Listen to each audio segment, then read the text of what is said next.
भाग्य और जोखिम कुछ भी इतना अच्छा या बुरा नहीं होता जितना वह दिखता है। भाग्य और जोखिम भाई भाई हैं।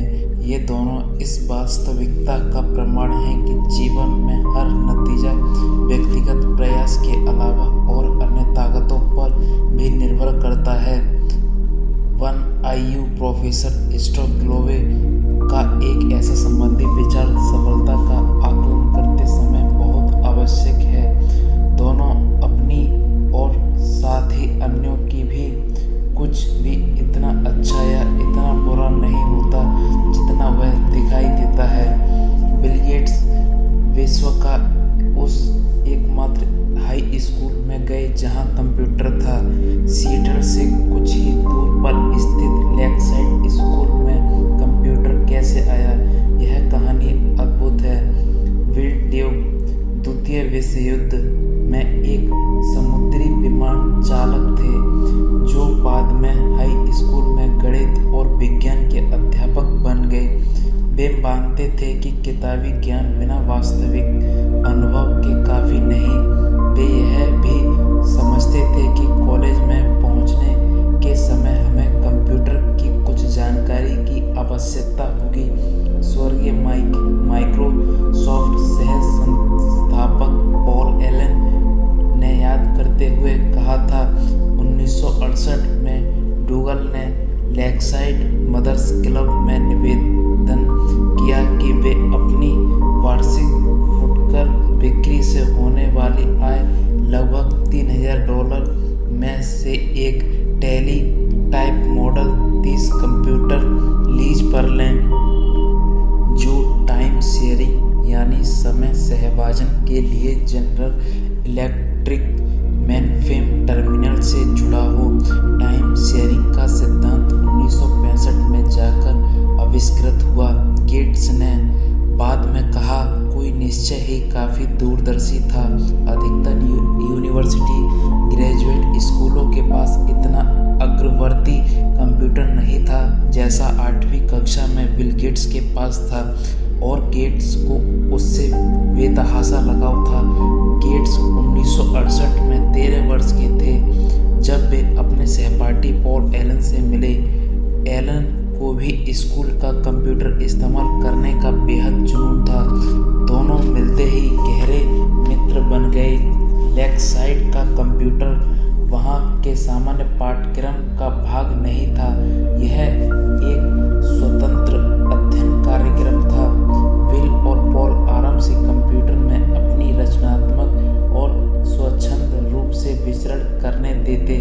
स्कूल के बाद देर रात में या सप्ताह के अंत में वे शीघ्र ही कंप्यूटर में माहिर हो गए। अपने ऐसे ही एक देर रात तक सत्र में एलन को याद आया कि गेट्स ने एक बार एक फॉर्च्यून मैगजीन दिखाते हुए कहा था, तुम क्या सोचते हो, एक फॉर्च्यून 5000 कंपनी चलाना कैसा लगता होगा। एलन ने कहा था कि उन्हें इस बारे में कुछ जानकारी नहीं है। शायद एक दिन हमारी कंप्यूटर की खुद की कंपनी होगी। गेट्स ने कहा, अब माइक्रोसॉफ्ट का कुल मूल्य $1 ट्रिलियन से भी अधिक है। अब थोड़ा सा तेज गणित, 1968 में UN के अनुसार विश्व का लगभग 303 मिलियन हाई स्कूल की उम्र के लोग थे। उनमें से लगभग 8 मिलियन US में थे और इनमें से लगभग 2,70,000 वाशिंगटन स्टेट में रहते थे।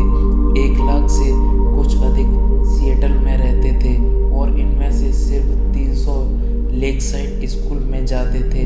303 मिलियन से शुरू करके 300 पर ख़त्म। 1 मिलियन हाई स्कूल आयु के विद्यार्थी में से सिर्फ एक ने ऐसे स्कूल में पढ़ाई की जहां एक कंप्यूटर खरीदने के लिए पैसे और दूरदर्शिता का मेल था। बिल गेट्स उनमें से एक थे। गेट्स ने इसे मानने से पीछे नहीं हटे। अगर लेकसाइड ना होता तो माइक्रोसॉफ्ट भी ना होता। उन्होंने 2005 में उत्तीर्ण होने वाली कक्षा को बताया, गेट्स अत्यधिक होशियार है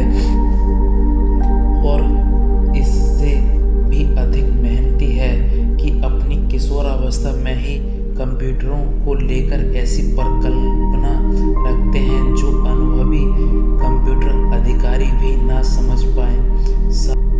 अब मैं आपको गेट्स के मित्र केंट इवांस के बारे में बताता हूँ। उसने भाग्य के भाई जोखिम की उतनी ही शक्तिशाली मात्रा का अनुभव किया। गेट्स और पॉल एलन का नाम माइक्रोसॉफ्ट की सफलता के कारण घर घर में प्रसिद्ध हो गया, लेकिन लेकसाइड में इन कंप्यूटर में पिछड़े प्रतिभा संपन्न हाई स्कूल किशोरों के गुट का एक और तीसरा सदस्य था। बिल गेट्स और केंट इवांस 8वीं कक्षा में घनिष्ठ मित्र बन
किंतु जीवन के चरखे की दूसरी ओर पलट कर रह गया।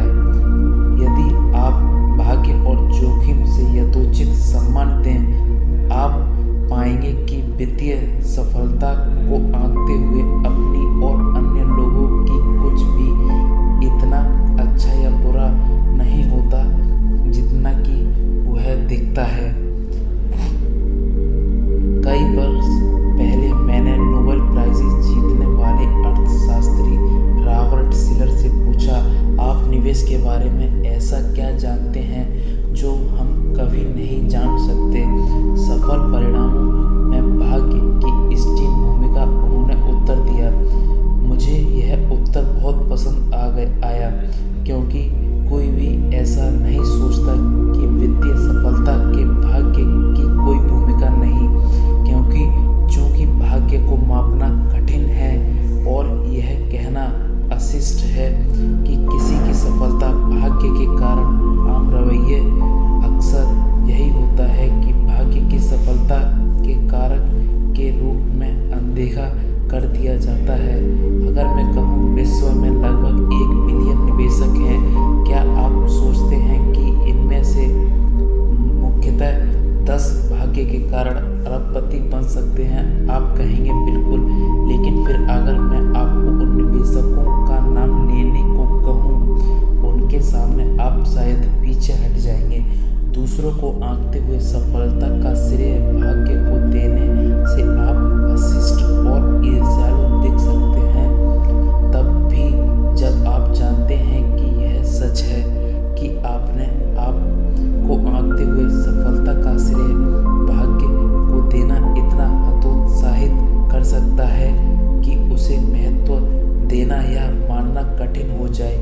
अर्थशास्त्री भास्कर मजूमदार ने दर्शाया कि कद और वजन से ज़्यादा भाइयों के बीच उनकी आय सहमत होती है। अगर आप अमीर और लंबे हैं, आपके भाई की अमीर होने की संभावना उसके लंबे होने की संभावना से अधिक है। मुझे लगता है हम में से अधिकांश लोग सहज रूप से जानते हैं कि यह बात सच है। आपकी शिक्षा की गुणवत्ता और आपके लिए जो अवसर के द्वार खुलते हैं, वे आपके माता पिता की सामाजिक आर्थिक स्थिति से दृढ़ता से जुड़ जाते हैं। लेकिन मुझे 2 अमीर भाई ढूंढ के दीजिए और मैं आपको ऐसे 2 आदमी दिखाऊंगा जो कहेंगे कि अध्ययन की खोज उन पर लागू नहीं होती। असफलता जो दिवालिया होने से लेकर किसी व्यक्तिगत उद्देश्य का परिपूर्ण ना कर पाना कुछ भी हो सकता है, की भी बराबर रूप से आलोचना की जाती है।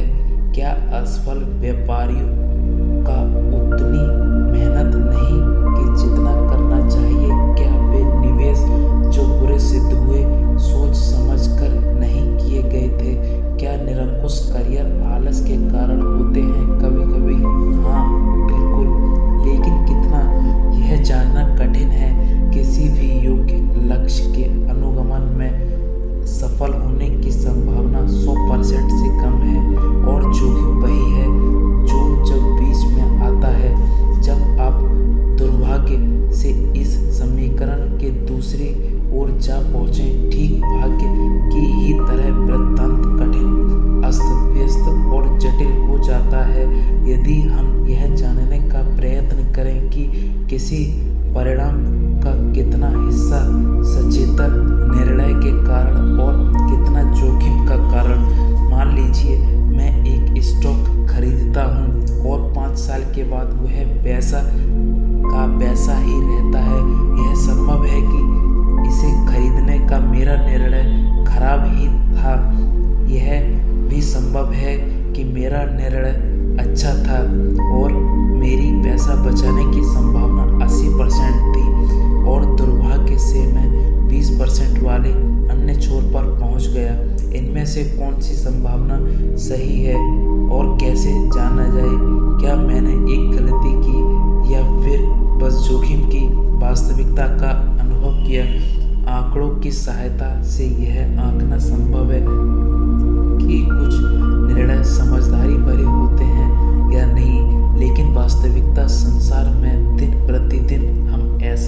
करते। यह बहुत कठिन है। हम सादी कहानियों की वरीयता देते हैं जो आसान जरूर होती हैं लेकिन अक्सर बुरी तरह भ्रामक थी। निवेशकों का अग्रहीन उद्योगपतियों के साथ अनेक वर्ष गुजारने के बाद मैंने जाना कि किसी दूसरे की असफलता के लिए आमतौर पर खराब निर्णयों को उत्तरदायी ठहराया जाता है, जबकि आप अपनी खुद की असफलताओं के बारे में जोखिम के बुरे पहलू के कारण हुआ मानते हैं। आपकी असफलताओं को आंकते हुए मैं संभवतः कारण का प्रभाव की एक सादी कहानी पसंद करूंगा, क्योंकि मैं नहीं जानता कि आपके दिमाग में क्या चल रहा है। आपने एक बुरा परिणाम पाया तो यह आपके किसी बुरे निर्णय को कारण हुआ होगा। यह कहानी मुझे सबसे अधिक समझ में आती है, लेकिन जब मैं खुद को आंकता हूँ तो मैं एक ख्याली वृत्तांत रच सकता हूँ जिसके सहारे मैं अपने निर्णयों को सही ठहराकर परिणामों को जोखिम के मध्य मट सकूं। फोर्ब्स मैगजीन का कवर ऐसे गरीब निवेशकों का सराहना नहीं करता जिन्होंने निर्णय तो समझदारी भरे लिए किंतु दुर्भाग्यवश जिन्हें जोखिम का बुरा पहलू झेलना पड़ा, लेकिन यह ऐसे अमीर निवेशकों का गुणगान अवश्य करता है जिन्होंने ठीक ठाक या फिर लापरवाही वाले निर्णय लिए लेकिन भाग्यशाली निकले। दोनों ने एक ही सिक्का उछाला लेकिन उसके गिरते समय बाजी पलट गई। इसका खतरनाक पहलू यह है कि हम सब पैसे के बारे में यह जानने का प्रयत्न कर रहे हैं कि क्या काम करता है और क्या नहीं, कौन सी निवेश नीतियाँ काम करती हैं और कौन सी नहीं, कौन सी उद्योग नीतियाँ काम करती हैं और कौन सी नहीं। आप अमीर कैसे बनते हैं, आप गरीब होने से कैसे बच सकते हैं। हम सफलताओं और असफलताओं की समीक्षा कर ये पाठ सीखने का प्रयास कर रहे हैं और यह कर रहे हैं वही करो जो इसने किया, जो उसने किया उससे बचो। अगर हमारे पास कोई जादुई छड़ी होती तो हम जान पाते कि इन परिणामों का कितना अनुपात ऐसे कार्य के कारण है जो दोहराया जा सकते हैं, वरना अनियमित जोखिम और भाग्य की भूमिका जो इन कार्यों को इस या उस ओर धकेलता है। लेकिन हमारे पास कोई जादुई छड़ी नहीं है, हमारे पास दिमाग है जिसे अधिक बारीकी के बगैर सरल उत्तर चाहिए।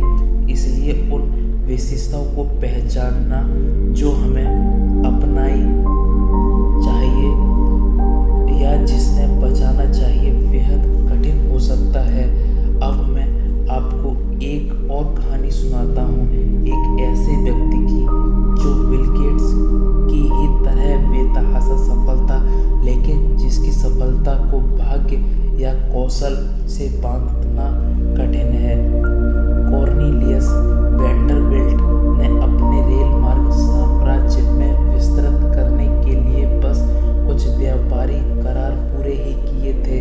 उनके एक व्यवसाय सलाहकार ने आगे झुककर वैंडरबिल्ट को बताया कि हर वह करार जिसके लिए उन्होंने सहमति दी वह किसी न किसी तरह कानून को तोड़ रहा था। हे भगवान, जॉन वैंडरबिल्ट ने कहा, तुम्हें क्या लगता है कि रेल मार्ग स्टेट ऑफ न्यूयॉर्क के कानून के अनुसार चल सकता है? बोलो, क्या ऐसा हो सकता है? इसे पढ़ने के बाद मेरा विचार पहला यह रहा था, इस रवैये के कारण ही वे इतने सफल थे। वैंडरबिल्ट के समय में कानून रेल मार्ग के अनियमिति नहीं देता था, इसलिए उन्होंने भाड़ में जाओ और कैसे भी अपना काम किया। वैंडरबिल्ट बेतहाशा रूप से सफल थे, इसलिए उनकी कानून तोड़ने की आदत जो कुख्यात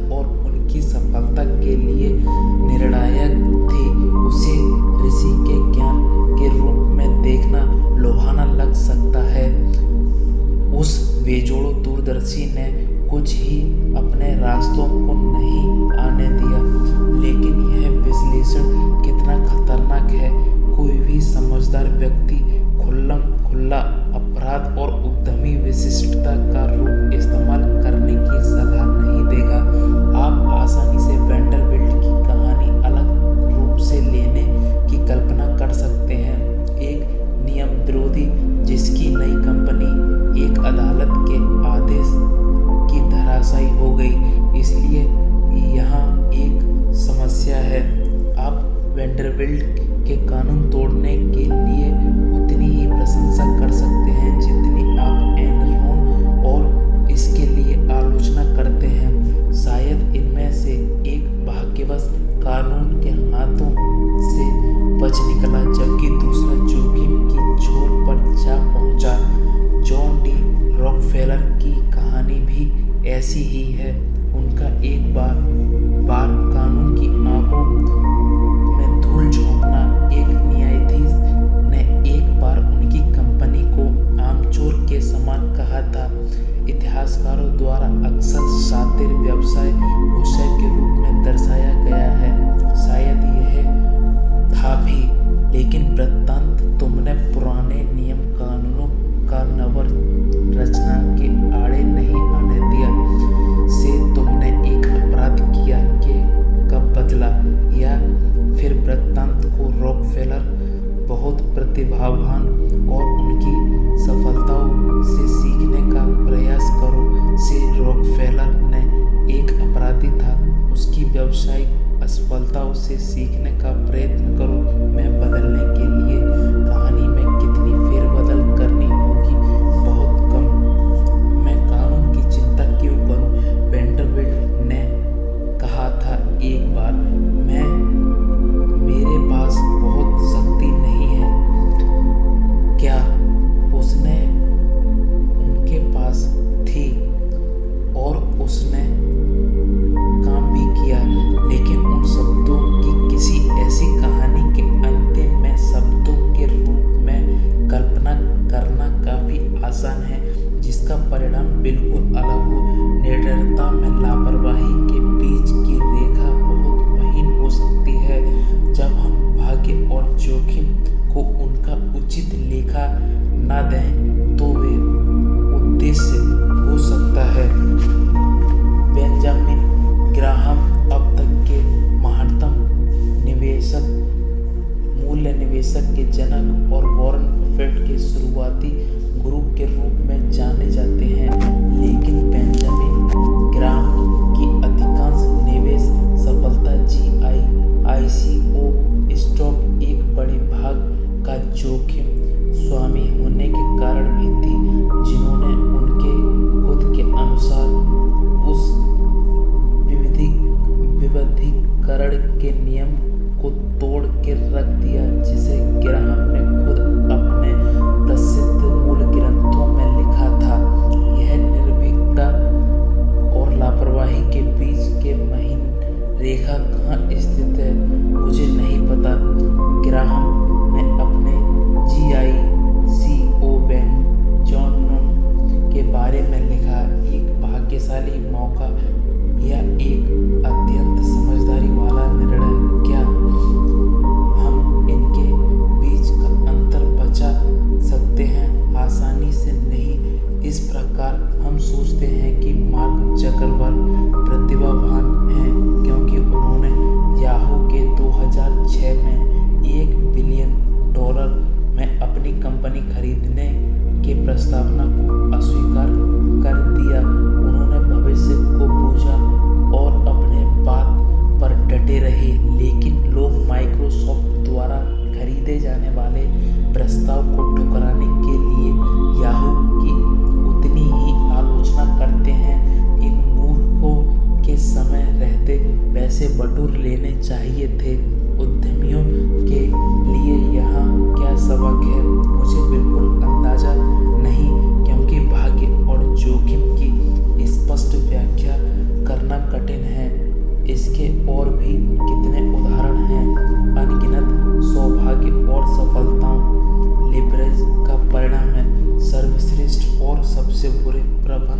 अपने कर्मचारियों को जितना हो सके उतना बाध्य करते हैं। ग्राहक हमेशा यही होता है और ग्राहक नहीं जानते कि उन्हें क्या चाहिए। दोनों स्वीकृत व्यावसायिक ज्ञान हैं। प्रेरक रूप में निर्भीक और मूर्ख लापरवाह के बीच की एक रेखा मोटी मात्र 1 मिलीमीटर भी हो सकती है, जिसे बस पश्च दृष्टि से देखा जा सकता है। भाग्य और जोखिम एक दूसरे की कार्बन कॉपी हैं। यह कोई ऐसी समस्या नहीं है जिसे आसानी से सुलझाया जा सके। जब हम वित्त प्रबंधन के सर्वश्रेष्ठ शैली के बारे में सीखने का प्रयास करते हैं तो भाग्य और कौशल क्या है और जोखिम क्या है, यह पहचानना सबसे कठिन समस्या है। लेकिन ऐसी 2 बातें हैं जो आपको बेहद दिशा और बेहतर दिशा दिखा सकती हैं। ध्यान रखें कि आप किसकी प्रशंसा और सराहना करते हैं। इस बात पर भी ध्यान रखें कि आप किसे नापसंद करते हैं और आपसे जैसा नहीं, आप किसके जैसा नहीं बनना चाहते। या फिर ध्यान रखिए कि जब आप यह मानने चलें कि 100% परिणाम प्रयासों और निर्णयों पर निर्भर करता है। मेरे बेटे के जन्म के बाद मैंने एक पत्र लिखा जिसमें एक हिस्सा कुछ इस प्रकार था। कुछ लोग ऐसे परिवारों में जन्म लेते हैं जहां शिक्षा को बढ़ावा दिया जाता है, जबकि कुछ अन्य इसके विरुद्ध होते हैं। कुछ का जन्म समृद्ध अर्थव्यवस्था में होता है जहां उद्यमिता को बढ़ावा दिया जाता है, जबकि कुछ का जन्म युद्ध के अभाव में होता है। मैं तुम्हें सफल होते देखना चाहता हूं और मैं चाहता हूं कि तुम इसे खुद हासिल करो। लेकिन याद रखो कि सफलता हमेशा मेहनत के कारण नहीं मिलती और गरीबी हमेशा आलस के कारण नहीं आती। जब तुम दूसरों को और साथ में खुद को आंकने लगो, यह हमेशा ध्यान में रखना। इसलिए व्यक्तिगत, विशेष और केस स्टडी पर कम और व्यापक प्रतिमानों पर अधिक ध्यान दें। किसी व्यक्ति विशेष के अधिक खतरनाक हो सकते हैं क्योंकि हम अक्सर चरम सीमा के उदाहरण लेते हैं, जैसे अरबपति, CEO या वे जो पूरी तरह से असफल हुए, जो खबरों में रहते हैं। और चरम सीमा के उदाहरण अक्सर अपनी जटिलता के कारण अन्य परिस्थितियों में लागू नहीं होते। जितना चरम कोई परिणाम होता है उतना ही कम उसके सबक को आप अपने जीवन में लागू कर पाएंगे, क्योंकि यह परिणाम उतना ही अधिक भाग्य और जोखिम की चरम सीमा से प्रभावित हुआ होगा। आप सफलता और असफलता के व्यापक प्रतिमानों को देख अभियोज्य बोध के निकट पहुंच जाएंगे। प्रतिमान जितना सामान्य होगा उतना ही अधिक वह आपके जीवन में लागू हो सकेगा। वॉरेन बफेट की निवेश सफलता का अनुकरण कर पाना कठिन है, क्योंकि उनके परिणाम इतने चरम हैं कि उनकी आजीवन उपलब्धियों में भाग्य की भूमिका संभवतः बहुत अधिक है। और भाग्य कोई ऐसी चीज नहीं है जिसका विश्वसनीयता में अनुकरण किया जा सके। लेकिन जैसा कि हम अध्याय 7 में देखेंगे, यह समझना कि जो लोग अपने समय पर नियंत्रण रखते हैं वे अधिक खुश रहते हैं। और एक व्यापक और सामान्य अवलोकन है जिसे आप इस्तेमाल कर सकें। मेरे पसंदीदा इतिहासकार फ्रेडरिक लुइस एलन ने अपना करियर एक औसत मध्यम अमेरिकी के जीवन को दर्शाते हुए बताया। वे कैसे रहते थे, किस प्रकार उनमें बदलाव आए, आजीविका के लिए वे क्या करते थे, खाने में वे क्या खाते थे इत्यादि। इस तरह में व्यापक अवलोकन के अधिक उपयुक्त सीख मिलती है, बजाय उन चंद अतिशय शख्सों के अध्ययन से जो हमेशा खबरों में रहते हैं। बिल गेट्स ने एक बार कहा था, सफलता एक खराब शिक्षक है और होशियार लोगों को यह सोचने को लुभाती है कि वे कभी हार नहीं सकते। जब सब बहुत अच्छा चल रहा होता है, समझिए कि यह इतना अच्छा नहीं है जितना आपको लग रहा है। आप अजय नहीं हैं। आप यह मान लें कि भाग्य ने आपको सफलता दिलाई है, तो आपको इसके दूसरे भाई जोखिम में भी विश्वास करना पड़ेगा, जो आपकी कहानी को तुरंत पलट सकता है।